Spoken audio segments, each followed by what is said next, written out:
We start in the US, where President Donald Trump is sending 1,500 troops to the Mexican border to boost security as he moves to crack down on illegal immigration. The news came after Mr. Trump gave his first television interview since re-entering the White House. Our North America correspondent Merlin Thomas has the details.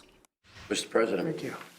Welcome back. Thank you very much. Donald Trump began his interview with Fox News speaking about his favorite topic, immigration. This was a gross miscarriage of common sense to allow people to come in. This is not just South America. This isn't, we talk Venezuela, that's a big abuser, but these are countries from Iran, the Syria? Congo, countries that you don't even think of. The Congo has emptied their prisons out into the United States. For him, it was an opportunity to repeat many of the unverified claims he's made before.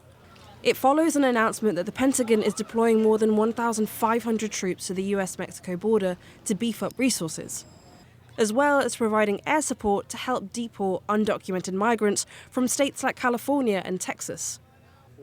While he's going full speed ahead with the executive orders cracking down on illegal immigration, the president has also been on the defensive, standing by his decision to pardon nearly 1,600 of the January 6 rioters. Why did they get a pardon? A number of reasons. Number one, they were in there for 3.5 years, a long time. Right. And in many solitary confinement, treated like nobody's ever been treated so badly. They were treated like the worst criminals in history. And you know what they were there for? They were protesting the vote because they knew the election was rigged. Despite the attention his own pardons received, he was quick to turn the tables on President Biden, who controversially pardoned his family members on his last day in office.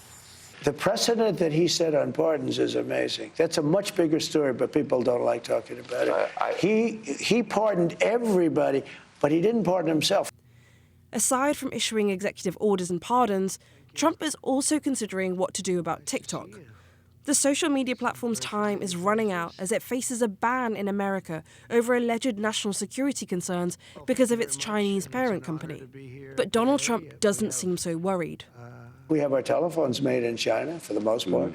We have so many things made in China, so why don't they mention that, Let me get to the some interesting issues. thing with TikTok, though, is you're dealing with a lot of young people. So They love it. is it that important for China to be spying on young people, on young kids watching crazy videos and things? Trump's first week has been incredibly busy, and he's not done yet.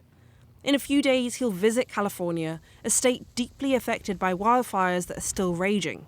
Some of the wealthiest, most powerful people lost their homes, and it looked like our country was helpless. This fire was just raging, and then it would catch to another air, another air, another air. There was nothing. It took a week and a half, and I've never seen anything like it. We look so weak. Trump supporters have been pleased with their president's actions so far, and they're not done hearing from him yet. As Fox TV presenter Sean Hannity revealed, there's a part 2 of this interview still to come later on Thursday. Well, yesterday, Donald Trump warned he will impose high tariffs and further sanctions on Russia if Vladimir Putin fails to end the war in Ukraine. Writing on his social media platform Truth Social, he said that by pushing to settle the war, he was doing Russia and its president a very big favour. Well, let's get some analysis on this with John Herbst. He's a former US ambassador to Ukraine and joins me now. Welcome to you. Thanks very much for being with us.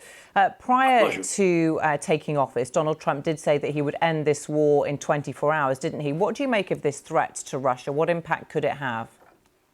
I think what he did was very smart.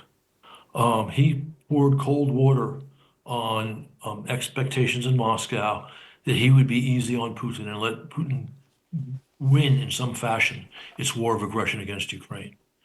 And while tariffs are not going to help much to persuade Putin, enhancing sanctions, especially the tough sanctions that were put in place at the end of the Biden administration on the Russian ghost fleet of oil tankers, could have a serious impact. But chances are it's not going to draw Putin to the negotiating table in the near term. It might work over time, but probably not to help Trump meet his deadline of 6 months to achieve an agreement. So what other tools do you think Donald Trump has in his back pocket with regards to trying to entice Russia to end this war? If you understand Putin's motivation, which is to take effective political control of Ukraine. He believes that since he's able to, and inch by inch, take additional Ukrainian land at massive cost in terms of Russian and North Korean lives, he can have a better position on the negotiating table the longer the fighting continues. So the best way to tell Putin that's not going to work is for the Trump administration to offer a new aid package to Ukraine, which includes weapons. Now, reflecting Trump priorities, this could be in the form of loans. That would tell the Russians that the battlefield situation is not going to move in their direction. That might move Putin to the table quicker. But this is a very good first start for President Trump, and I again applaud what he did.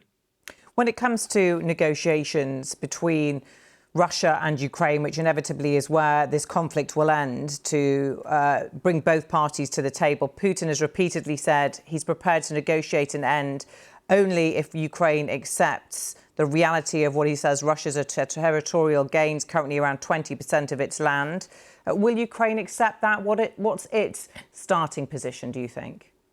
I think that would be very painful for Ukraine. But, Trump and his team, even before the inauguration, when he was the president-elect, were putting out publicly essentially 4 elements of the peace. 2 were painful for Ukraine, 2 were painful for Putin. The ones that are painful for Ukraine were territorial compromise and at least a 20-year moratorium on Ukraine joining NATO. And Zelensky said he doesn't like the society very much, but he's willing to make territorial concessions to get a deal. The Russians have insisted on their conditions all along, which mean, again, the effective political control of Ukraine.